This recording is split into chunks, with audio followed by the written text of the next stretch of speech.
And with my one last gasping breath, I'd apologize for bleeding on your shirt. Hear that, Eddie? You like that voice? You like that, Eddie? You like that? Eddie's just listening to me sing. Is that I'm something you'll be missing? Maybe I should hate you for this. Never really did ever quite get that far. Maybe I should hate you for this. Never really did ever quite get that far. On episode 33 of Mega Agent Real Estate Talk, is the real estate market about to crash? Let's find out. You're listening to Mega Real Estate Talk with Jared Davis and Galen Parker, your source for an honest, insightful look into Central Virginia's real estate market. Combined, Jared and Galen have over 20 years sales experience, as well as hundreds of testimonials from clients past and present who rely on them for advice and assistance when buying and selling homes in today's incredibly hot and competitive real estate market. And now, your hosts, Jared Davis and Galen Parker. I am Jared Davis. And I am still Galen Parker. And this is yet another episode of Mega Real Estate Talk. We appreciate you listening in. If you haven't already, please hit the like button below. Please subscribe. Please comment up. This episode, is the market going to crash? We really want to hear your feedback on this one. I'm saying it is. I'm doubling down. Yeah? All right. Any second now. And what do you think? Again, please tell us below. We want to know. Depending on what market you're in, tell us. Where are you selling real estate? What are you seeing? Do you think it's going to slow down? Where are we at? Anyways, to get into the little bit of, small chat, what you got going on? I heard you're going viral in India I am going viral in India. New Daddy Deli here. I just want to thank all of you guys. So I posted, here's a little backstory. Some of you guys know who Titus Burgess is. He's a comedic actor. There is a new trend going on social media about scan your face, do a little backdoor generation stuff, and it says it's supposed to churn out who you look like. Okay. So the person that churned out for me was Titus Burgess. Because he looks exactly like you. And so I posted that, and so it was up for a while. Yeah. Yeah, my friends, that's funny, that's great. And then what I've noticed over the past 3 days, it's been basically 100 likes a day. And I looked at the audience, and it's all people who live in India. Maybe. So what's Big Kimmy Schmidt? What's the show that he's on that's famous? The Indomitable Kimmy Schmidt like or that something huge like that. in India? Like, is Maybe, that giant I don't Indian? know. And I was just like, it is so Can funny we get a how many picture people. Of Titus Burgess or whatever right next to Galen? So many people are like in the comments, they're like, this is hilarious. And I'm just like, I love all of this interaction. I'm responding to them like, I have no idea how anything goes viral. But he looks, I don't understand the TikTok virality. I don't understand. I love it, though. Instagram, like they've just got rid of hashtags, and now like everything, they still are just like, this is what you want to see. And I'm like, how are they? Everything's everywhere. Can someone also comment up and tell me that, or send me a Explain the internet to us. Yeah, I mean, I feel like a 90-year-old man because I'm just trying to figure out, all right, how do more people see the podcast? How do more people see our posts? How do more people get out there? I mean, like, yeah, you got every Instagram model on Instagram just I mean, this is what you want to see. Push the content. I don't look as good in a bikini. Well, now it's also let's see if we can edit a bikini onto Jared. Let's see how that looks. Now it's all the staging things that are like, it's actually not really real. They're staging it up so you just watch it and like it's like, oh wait a minute, I've been employed. That's got so me. annoying. Oh, like wait till you see what happens next. And then they show you like 1 second of it, and then it's like commercial. Then you finally get to it, and I'm like, that's it. That's what I just sat through this 20 minutes. I'm like, I'm so furious right now. But so, anyways. Holler at your boy if you're in India and you want to go into real estate. You're looking for a mentor. Or hey, we're in India. Yeah.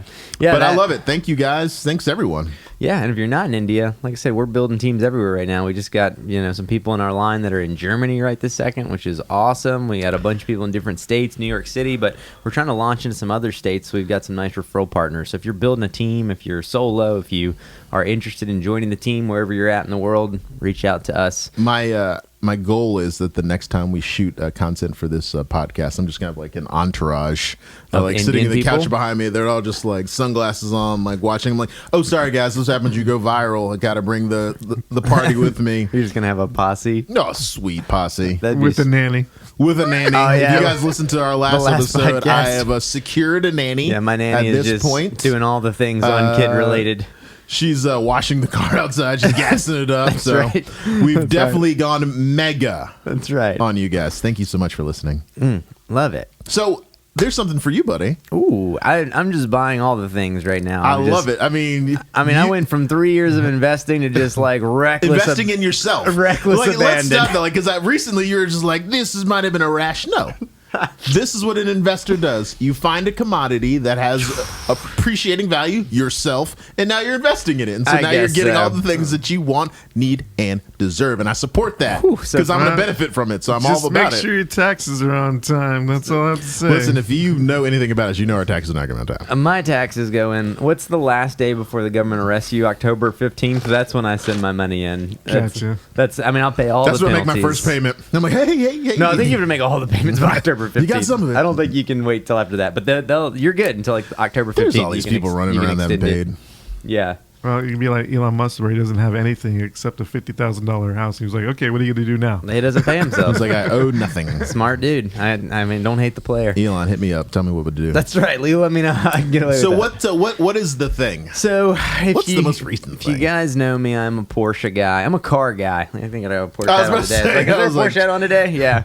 I've got like 90 of these in my closet in different colors that people just give me at random events and stuff like that. So, if you're a Porsche guy, you know GT cars, and I managed to lock down a GT4 RS, which I think is going to be literally the only GT4 RS that comes to our town this year, I'm guessing. I don't think they'll get any others. All the allotments are done.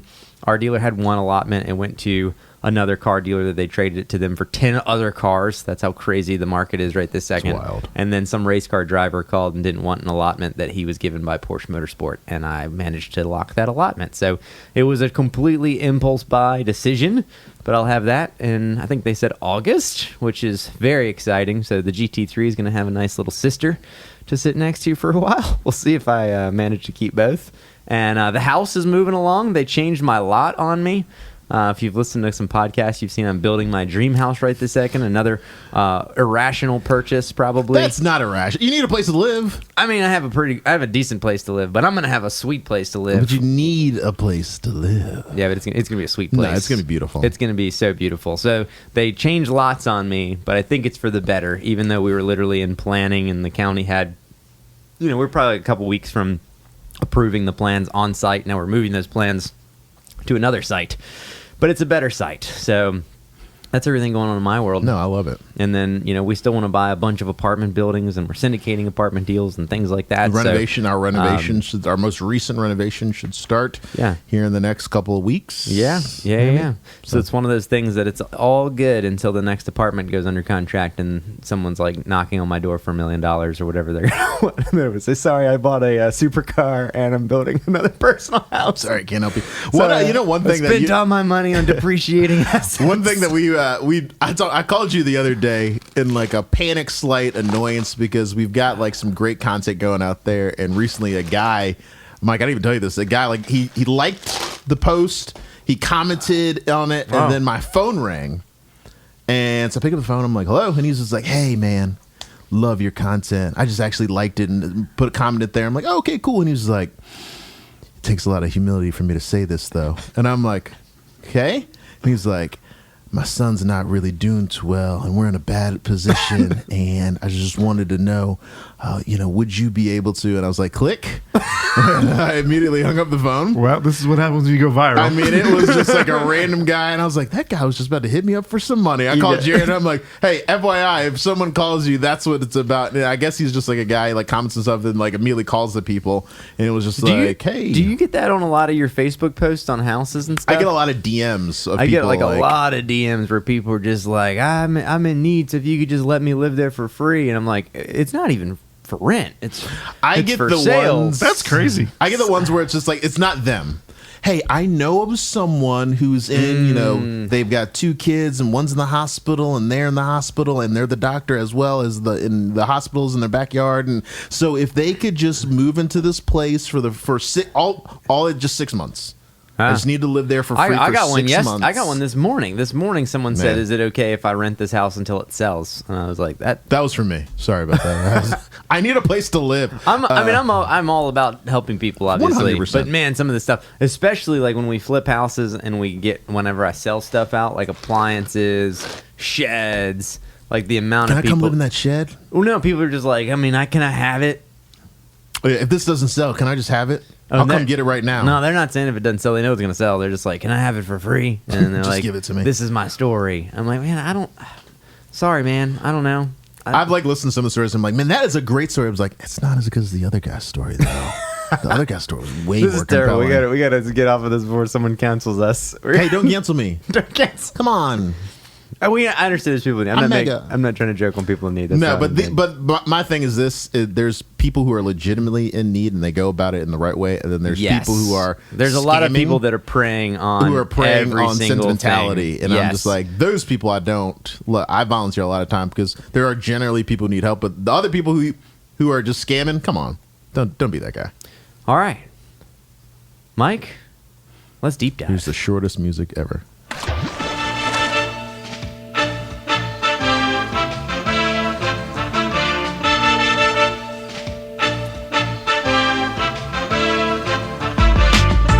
I like it. And I like the fade. That was the perfect one, That actually. was I know you're good. trying to get shorter, but that was great. I could have listened to that for half a second more. It was Very great. nice. So, when's the real estate market going to crash, Galen? Tuesday. Okay. All right, that's the end of the podcast, guys. And Thank you we'll for see listening. you later. Why subscribe? That is probably one of the most asked questions, and sometimes I'm a little perplexed as to why people ask. They ask it in the sense that they would love for it to crash because I don't think they understand what that would mean. They've been waiting for 5 years to buy. I just Every year they're can't like, wait. man, I can't wait till This it's is the cheaper year next year. It's going to crash. So in 2021, when the markets was just going crazy values, they're just like, look at this, 2022, it's going to crash. And so this episode, we're going to talk about will it or will it not? Well, and what are some indicators? You've probably heard a that'll come lot to of be the people view? say like, this is just like 2008, right? Just like 2008, I was sitting back and watching it. I called it. I was the guy before the guy from The Big Short. I told that guy. I'm that guy? I called Michael Burry, whatever his name is. I love those I people. told that guy. That I didn't tell anyone, but I knew it. But I told him, and he got famous for it. But I was the first. Yeah, 2008. Yeah, so we hear that a lot, right? The indicators just say, at the end of the day, 2008 was a crash caused by the mortgage industry giving subprime mortgages out to people that couldn't afford them, right? Mm-hmm. So let's think about the demographics of what's going on, some factors that play in. Hit the facts. Well, there's a lot here, so hopefully we'll do this in a fluent enough way that it makes sense. And again, we'd love to hear your feedback. Please comment if you think we're right. If we're wrong, Please tell us. put it in the comments. Tell us we're wrong. So this is one thing that I came across in doing my research. Obviously we'll talk as realtors just about our sales experience and what we're seeing, but like just going by straight facts and data, one thing that stood out to me is that the population growth has outpaced home construction for the last 20 years. So just throwing this out there, it says prior to 2008, or just the Great Recession in general, so 2006 to 2010. Prior to that, it says the ratio of the new population to home construction was 2-to-1. So that means that there was 2 people that were born for every new house that was being built. Now, this was prior to the Great Recession, so population was still outpacing growth just a little bit, but obviously we had values going up because of demand, subprime mortgage crisis, all of that mess, boom, wiped out. The issue is that once that crash happened, builders pretty much stopped building, right? A lot of builders went out of business. Builders that didn't go out of business had to pull back and make sure that they were staying safe so that they didn't go out of business. At that point, the ratio increased to 5-to-1, right? And that was in 2007. So it says the ratio increased to 5 people being born for every house that was being built after 2007. And that was 14 years ago. And the building has really only gone down from there. I mean, we're starting to get back to it in the last couple of years. But when you look at the last couple of years, really, it said it hit the lowest point was in 2011 with only 483,000 homes being built in that year. Now, for reference, in some of these past years where it was actually pacing and keeping up with demand, they were building about 4 times the amount of houses. So anywhere from like 1.6 to 2 million houses a year they were able to build. In 2011, we did 400,000. So now you think about that. If 5 people are being born for every house that's being built, well, what's going to happen to the housing supply? Oh, you're asking me? I'm asking. The basics of supply and demand. Yes. As demand rises, supply will go down. Yeah, exactly. So keep this in mind. In 2008, in the Great Recession, right, the prices were high, but nothing else was the same. Okay? So keep in mind that people say it's just like 2008. The prices are going up. It's not sustainable. The difference in 2008 is when you look at the supply was outrageous, right? So if we look in our MLS database right this second, I checked as early as yesterday. I looked for actives that were within our Central Virginia database, and there was only about 260 houses for sale that were active. 260 in an entire, that's Richmond City, that's all of the surrounding counties, that's almost the entire database. Now, for reference, there's about 6,500 realtors in our database. So that tells us that for every one house that someone can actually buy, there are 25 realtors. Let that sink in. Can that sink in a little bit? If you're listening to this, 25 realtors to every house. That's a lot of realtors not selling houses, right? I mean, you just can't. What are you selling? You don't have the inventory to sell. So if you're not building a good real estate business and you're a realtor, you better know what you're doing right now so that you're the one that's picking up the lion's share out of what's for sale. But if you go back like 10 years and you look at how many were for sale in the area, it was like 12,000. Yeah. So how much is that? 12,000 divided by 260. That's 46 times the supply, like a decade ago. So now, again, a decade ago, more than a decade now, Great Recession, you had prices rising. You had Supply skyrocketing. You had people losing their houses because they couldn't afford their mortgages. Not because the prices were high, but because they were on these subprime loans and they were balloon paymenting. They were calling the loans, right? They had 5 years and their rate would skyrocket. Now they can't afford the mortgage payment. It gets foreclosed on. Everybody starts losing their houses, in addition to the fact that there's 12,000. There's thousands of houses available, so your supply is huge. And there's foreclosures happening. So what do? They have to move these houses.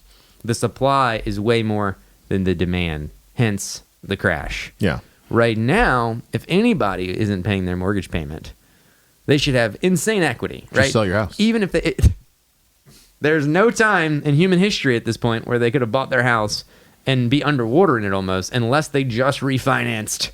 You know, like, unless they've just been refinancing every chance they can get. For the most part, almost anybody should have enough equity. Even if you bought 12 months ago. If you bought 6 months ago and you lost your job, you should still be up over 6% in almost any market in the country to where you could pay a realtor fee and get out of it. And a lot of these things, I think, basic economics, right? Yep. So as you're looking at supply and demand. So if you look at back at 2008, if your supply is going up, price is going up, and your demand's going down, there's only one conclusion that can come. And basically, that's the exact opposite of what we have. So anytime someone's like, it's just like 2008, I'm like, no, it's not. It's like, other than that one thing about rising prices, which is, you know, rising values, it's the exact opposite. Yeah. Right? It's like we've got so much demand, and we'll talk a little bit about why when it comes to, you know, who's buying the houses, but there's just so little supply. It's like there's only, so that's another thing. The other question people ask is like, will the prices come down?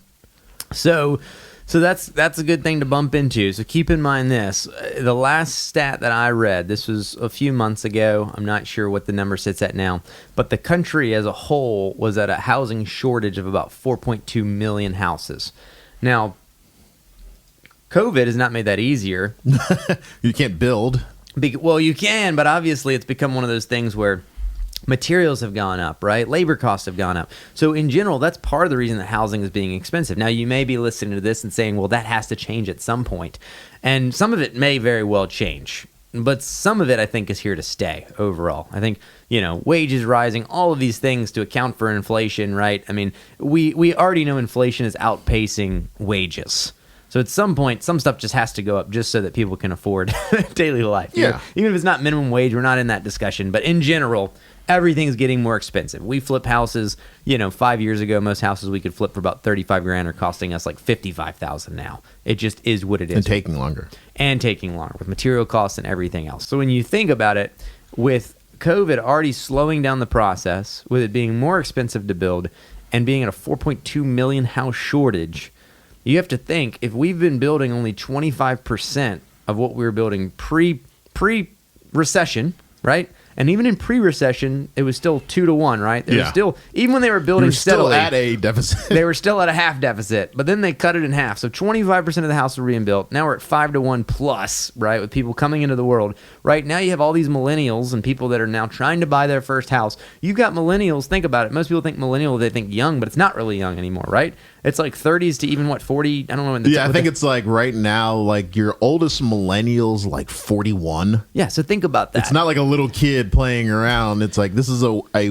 working person. He's been in the workforce for 20 years. He's saved up money. So he lived through the Great Recession. So that's the main point, right? I was, 18 through the Great Recession. I bought a house at 18, and it was a terrible decision back then, right? I lost money on it. But even then, think about it. I bought the house then. You had a lot of millennials that were 10 years older than me that maybe they were, in their 20s, going into their 30s. Maybe they wanted to buy a house, couldn't. Market crashes, whatever. Now you fast forward 10 years later, they're making money, right? We've gone through COVID. We've gone through this boom. Interest rates have gone down. Now you've got all of these people that are trying to get into home ownership that maybe couldn't through the Great Recession. They're trying to catch up, and now there's no houses. So how long does it take to catch up with 4.2 million houses? It's gonna be a while. It's not quick. I read a thing a couple weeks ago that kind of added to that about millennials and the demand on housing markets. That so many millennials that are in that 34 to 38 range.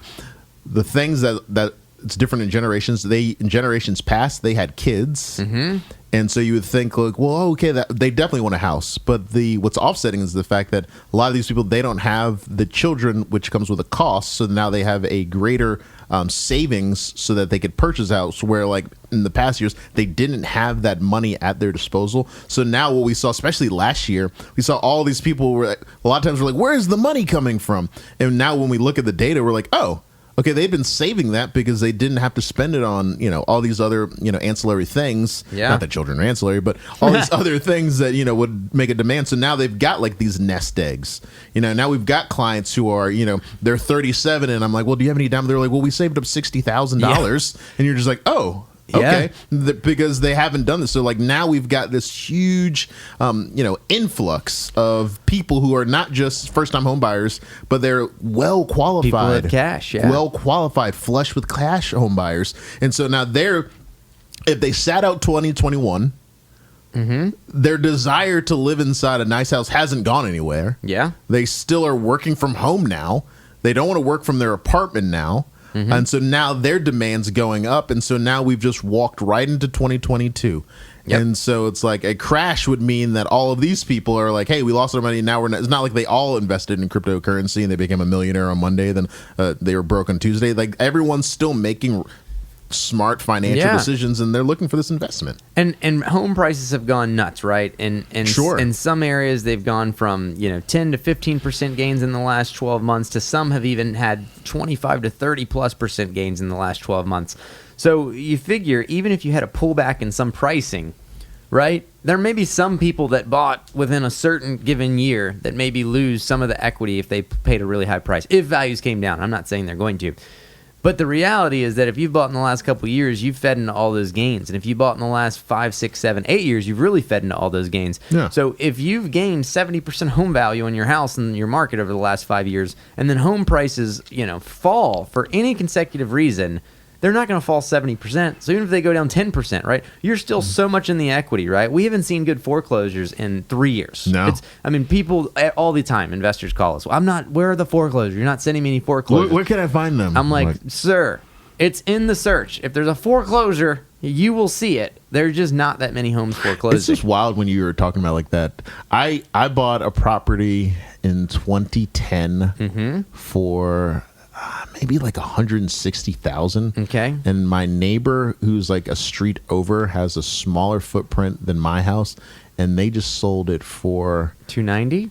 Was it the one that went for $290? Yeah, it was like $125,000 more than my house. Yeah. And I'm thinking my house is bigger, and I've maintained some of like the things that you need. I was like, I would a couple more tweaks. I'm like, but man, I could sell this house and.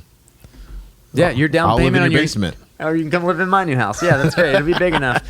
But I just don't want a bigger house. That's the last thing I want. the other thing. So many people are okay. We can finish out the studio area. Absolutely. I mean, so many people are selling these Just houses, and they've got so much equity over the last 5, 6, 7 years that then going into this new house and having to put an extra $20,000-$30,000 down, they're like, okay, it's fine. I'm just transferring the wealth over. Yeah. You know, and so that's one of the things that's happening right this second, obviously, with the values going up. Now, again, just to like hit on supply a little bit again, back when things were crashing, the supply was insane. You had so much of it. Just for your reference as a realtor, especially being able to talk to your clients in these markets, if you're at 6 months of supply, that's typically a buyer's market when it would definitely start. And you start getting into a pretty good seller's market at about 3 months of supply. When I checked at least our home stats the other day, we were down to 0.6 months supply. So right around 2.5 weeks, if nobody else listed any houses, we'd be done. There would be not one house for sale. I looked at the stats this morning on pendings versus new listings. In the last 7 days in our MLS, we've had 290 new listings. We've had 618 pendings. So we've put double the amount under contract in the last week than we've listed. And I've been watching these stats, and they get scarier and scarier each month and year, because last year, you know, it was a gap still, and you were like, wow, it's crazy how many are pending versus what's actually being listed. And it's just getting wider and wider and wider and wider and wider. So I say all that to say I don't think the demand's stopping anytime soon. I don't think the prices going up are going to stop anytime soon. So for you buyers or sellers, I know this is a realtor podcast, but for you realtors that are talking to your buyers and your sellers, you know, that's why you should be letting them know this is not a bad time to buy. It's not a bad time to try to move up, because it's going to keep going. Now, with all of that being said, okay, the thought process is, what is it going to take to slow the market down, to maybe soften prices a little bit, or even possibly cause a crash? Dun, dun, dun. I hope we get a nice audio in there for that.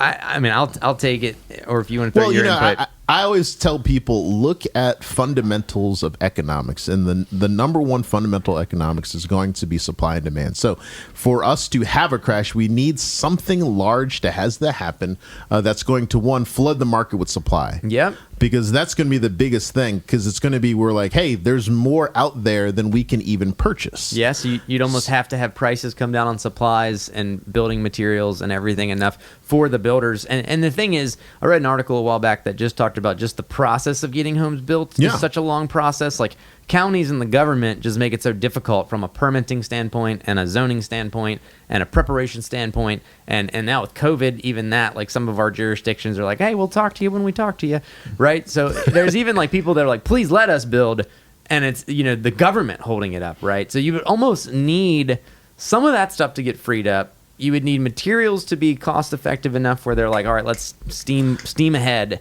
And you would have to have a lot of inventory influx to the point where you're like, all right, we're starting to catch up, and people aren't just fighting to the death in the front yards. People aren't every house they want. And I come from a supply and demand background. You know, I was in logistics for many years, and I was looking at this other thing that mentioned, you know, why can't we just build more houses? And I'm like, so many things are like not in the right direction for that. It's like, even if you get the wood, it's like, all right, we've got the wood, we cut down the trees. Well, how do we get the wood there? Oh, we put it on the truck. All right, well, where do we get the truck drivers? There's not enough truck drivers. There's not enough trucks. There's not, I mean, there's like every point, business is every there's like, we don't, like, all right, we got the windows. Well, we have no one to put the seals on them. We've got no one to load them. So it's like, there's so many, like, everything is adding a delay. And so for us to see a crash, we've got to fix everything. Yeah, right? Every business is lacking like 30% of the employees that it needs to actually do the job correctly. So that's obviously an issue. But let's say all that stuff gets fixed, right? We fixed it all. The other issue is that,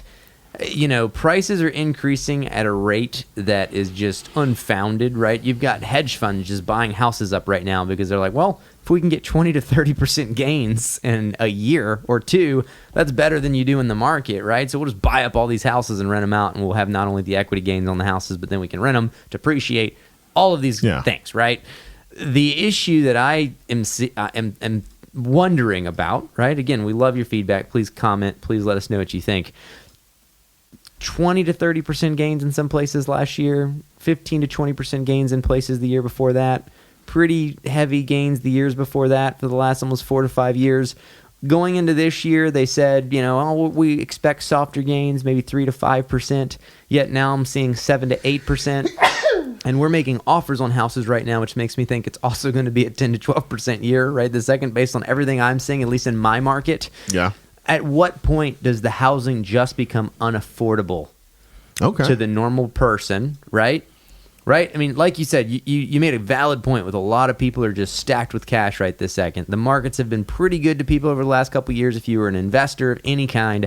Job growth has been good if you were in a good industry, right? If you were in a good paying job, you had unemployment money being thrown out at people. So you got even people that got jobs post-pandemic that are like, I saved all this unemployment money they gave me because I was making more money than I was making working. You've got PPP money, people that said, hey, we used our PPP money to pay our employees the way we should have. But that means we didn't have to spend all this other money that we made. So now we have all of this money. Yeah. Or even the people that took the PPP loans that were supposed to be paid back. It's like 1% that they have to pay on that interest forever. So they're like, I got millions of dollars in the bank, some of these guys, right? So there's a lot of cash out there.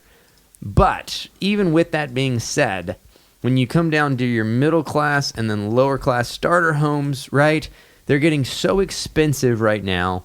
One of the worries becomes, at what point, I'm not even talking about a minimum wage worker here. Minimum wage workers have always had trouble buying houses. That's why it's the minimum wage. But go to your middle class. Let's say you're making $20, $25 an hour, $18 an hour, $17 an hour, whatever, right? To go out and just buy a house for, your starter home now, median price $300,000 in Richmond. Your $1,900 mortgage, even with interest rates the way they are. So if you're in an apartment and you're making, $1,100 apartment payments, $1,200 apartment payments, $900 apartment payments, depending on where you are, maybe you're saying, no, my apartment's $1,500, $1,600, $700, right? Yeah. And they're going up, right? Rents increased 17% last year over year, which is huge. But I found that early in this business, it was so nice to sell starter houses to people because they said, I'm paying $1,200 in rent. And I would say, well, for $1,200, we can get you a mortgage on a 4-bedroom house with a 2-car garage, and you have all of this stuff, and your life's going to be awesome. Now they have to kind of justify, I'm going to also buy a shoebox to live in for the same price, or now I have to make another $500,000, $600,000, $700,000, $800,000, $900,000 a month to actually get into the house that I want to get into and live. And I see that as an issue. Yeah. In the long run, does it soften some just because people say, I can't afford it anymore? All of the little starter houses have been bought up by investors who are just renting them out now because the rents are so good and they want out. They use the cash while all of these buyers, no offense, I'm sorry, but hopefully it's a realtor listening to this and you're like, man, I have clients like that sat for 3 years and said, I'm just going to wait. I'm just going to wait. And every investor around them bought up all the houses because they were smart. And now that buyer is saying, I can't afford to buy anymore. And what are they doing? Because you waited. And now you're going to rent the house from that investor for $500 more a month than you could have just owned it for, right? It's like a lesson in frustration that I have with clients every day because I'm trying to build their wealth. I'm trying to build their life, and they don't want to listen.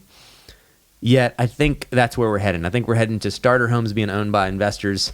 I think for new home buyers, I think it's going to be very hard to get into the market. Yeah. And then I think with rates moving up, that's going to crush people. Make it even harder. Yes. Now, again, is the demand still high enough where people are going to have to live with it? Yes. I almost think people are going to lower their living standards. They're going to have to, right? Like if you could have bought a $300,000 house, whatever, 5 years ago, that would have been 5 bedrooms and 2,000 square feet and had garage space or whatever. And again, depending on where you're at in the country or the world and you're listening to this, you may say 300,000 doesn't buy us even a studio, like if you're in New York City, right? But you could also be living in Oklahoma and say, man, 300,000 buys you a lot. No offense to the Oklahoma people. West Virginia, we trash them all the time. It's so West Virginia. Don't act like I forgot. We're trying to make friends on this channel, not Don't act like we forgot. The worst Virginia. I got a question. The lesser All right, Virginia. fire away. Do you think the builders have gotten points where they've actually hurt the market for the person who wants to get their first home that can't really get into a new home, but the building around the community of all these houses popping up, that they've skewed it where it's too much? You think that are you just asking, are they overcharging with greed? Yeah. I don't necessarily think it's greed. I think they know with supply and demand they can get it, right? That's like saying, like, as a home flipper, right? This is like the logic a lot of people had. They're like, well, supply is going to come back at some point, and then it's not going to cost so much to flip the houses anymore. But the difference is that if the comp says that I can sell a flip and make $80,000, I'm not going to drop it $30,000 because I saved $30,000 to flip it and make $50,000 if the market can hold. So I can't get mad at the builder for also saying, hey, we sold the last 10 houses for $400,000. Yeah, but they changed the game. They changed the game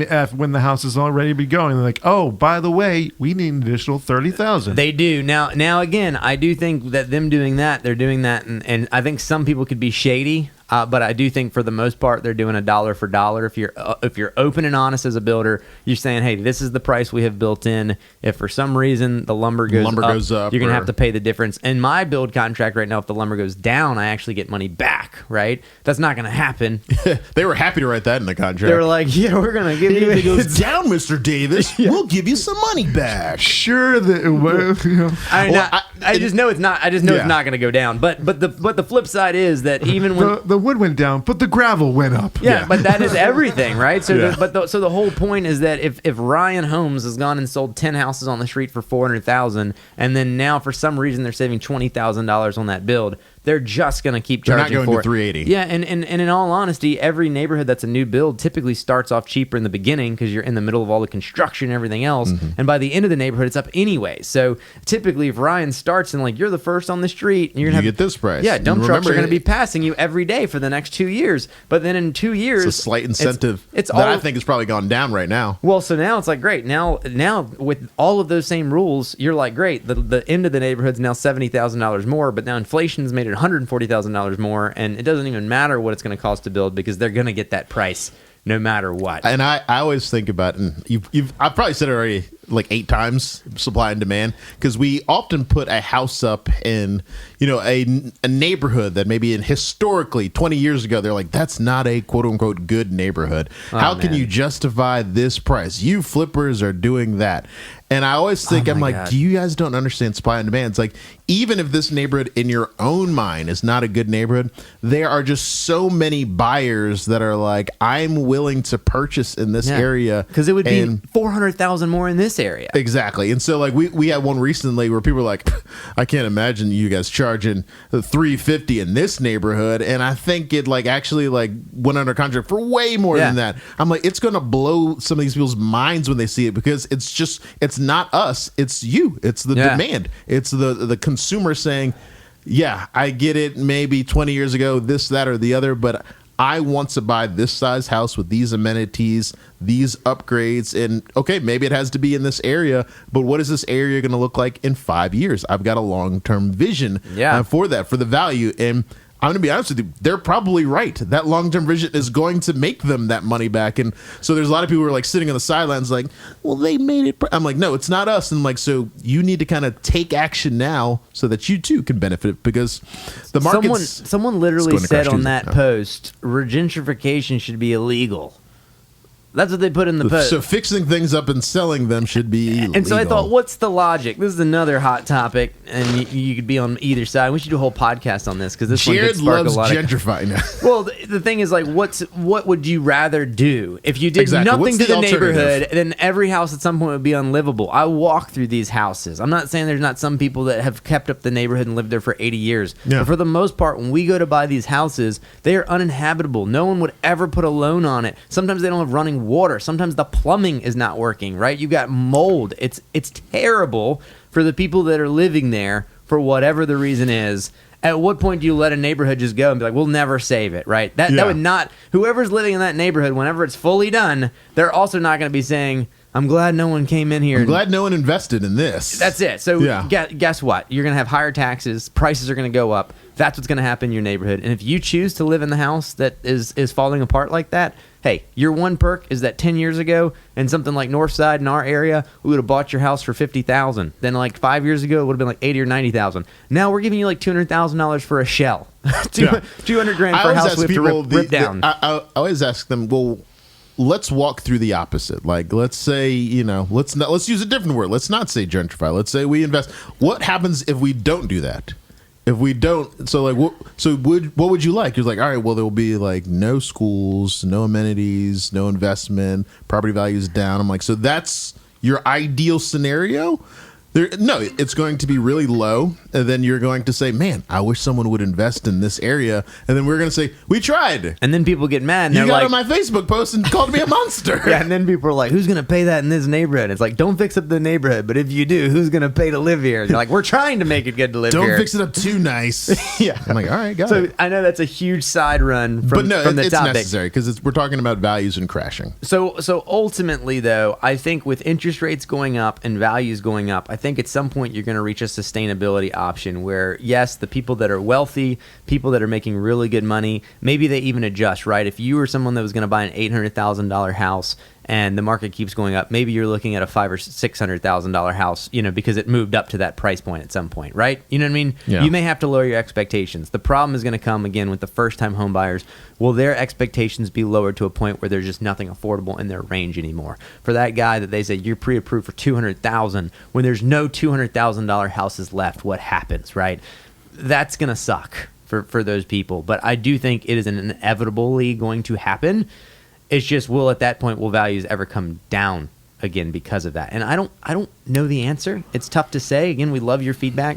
I do think with interest rates going up, they've already moved up to almost 4% on some people, when last year we were getting 2.5 on 30-year loans. I know in my personal house, just the interest rate bump, I think, is moving my payment up like $500 a month, which is sickening. It's sickening. It is sickening. It hurts me inside. I hate thinking about it, but like even like just if you look long term, being at 4%, It's still low. I mean, it's still kind of It's still crazy. low. Like I hear people like, oh, and I'm like, hey, talk to your parents. Talk to hey, don't even talk to your parents. Talk to your older brother who bought like 10 years ago, and I he was would at have been 6. like, I was at 6.8. that's what I was thinking. in I was like, I bought in 2008. 2010, and I think it was like low. I was higher than we are now. Yeah. So it's just kind of like, it's all relative. And it's like, granted, yes, 2% was awesome. Yep. But we're talking about sustainability. But So I think that's going to be the name of the game, right? Is can we get inventory where we need it to be? I think the inventory needs to go up to keep the pricing from skyrocketing because of supply and demand. I think rates going up with the Fed pushing things up is going to definitely fall into, how fast things can go up or down, right? If rates go to 6%, I think it has to slow some buyers down, right? It's already changing affordability on our pre-approval letters for people, right? We got to get people pre-approved and make sure that they can actually afford what they were given months ago when rates were in the 2s if they haven't bought yet. But I think that remains to be seen. I think as long as inventory stays where it's going, prices are going up. I don't see it moving down. I hope we plateau at some point. yeah, Kind of do this number. This whole 20% a year thing's getting kind of crazy, I think.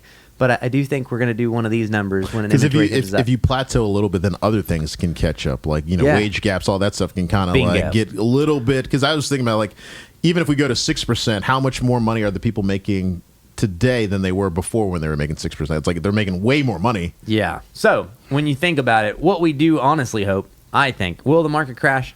I think no. I want to hear your feedback. I want to hear your comments. What I think is as inventory starts to catch up, hopefully supply on materials starts to come down a little bit and catch up. Interest rates are going to move up as affordability changes for people and they realize, okay, maybe it's not worth refinancing now. It's not worth selling to move up for what it's going to cost me. I think that will slow some of the gang rush, the gold rush that's going on for housing right this second. But I don't think it's crashing our values. I think we're going to kind of plateau. So I think it's a great time to tell your buyers it's still good to buy. I think it's a great time to say it's still good to sell. It's a good time to lock in interest rates. Overall, I don't think the world is ending. It's not going to end. And if it does, Call us and we'll help you sell your house. we'll be here to watch it burn with you.